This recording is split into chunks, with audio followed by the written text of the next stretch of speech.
Here on Hooniverse, we always preach the idea of slow car, fast. But what is the epitome of that ideal? Some say it might be the MX-5 Miata. To others, it could even be the Mazda 2, both Mazda cars, but that's not the point. For me though, it's a car that doesn't have four wheels, and it's not a motorcycle with two wheels. It's this thing with three wheels. This is a 2013 Morgan three-wheeler, and we're gonna dive into this delightful, delicious little beast.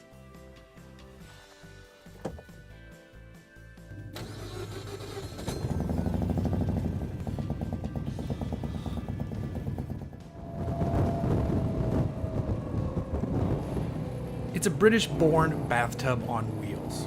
This tub has quilted leather seating though. Up front, the power is supplied by Wisconsin-based engine builder S&S. It's a 2-liter X-Wedge engine which utilizes a greater cylinder angle, 56 degrees to be exact, to allow for larger pistons. I've heard power estimates fall anywhere between 80 and 100 horsepower sitting at the rear wheel. Doesn't sound like much, but it's more than enough when the vehicle you're riding in only weighs about 1,200 pounds. Well, me and it's closer to more than that. Whatever, I'm overweight, again. Even with this wide load sitting behind the wooden steering wheel, the Morgan feels quick. Of course it is quick, and can run from 0 to 60 miles per hour in well under 6 seconds.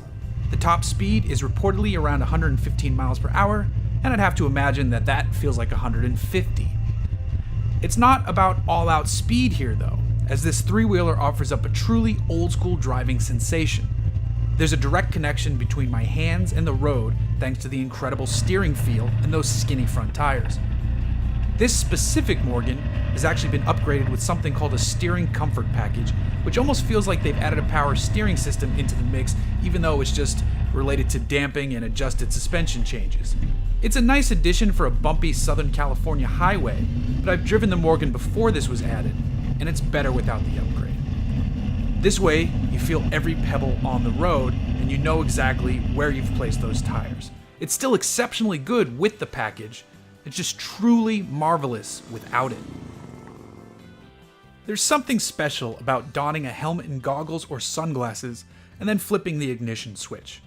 The engine stirs to life, the suspension reveals exactly what it's doing on the road in front of you, and the gearbox seems to revel in the selection of each successive gear.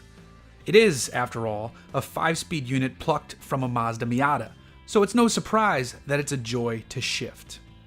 For me, this is one of the greatest motoring experiences you can have. A year or so ago, I was fortunate enough to take a drive alongside Alex Roy in his Morgan three-wheeler. We dashed through Soho at midnight while taxis pulled aside and onlookers stared in confusion and delight. I only drove the car for about 20 minutes at that time, but something Alex said has stuck with me. There's no competition when you compare the $55,000 to $65,000 Morgan three-wheeler in the dollars per fund segment. Roy stated he could pull up next to someone at a light in an Aventador and guarantee that he was having a better time in his Morgan. And he's right. In fact, it's not even close. The Morgan three-wheeler is pure driving enjoyment distilled so deeply that 4 wheels have given way to 3, leaving behind one of the most thrilling and entertaining vehicles on the planet.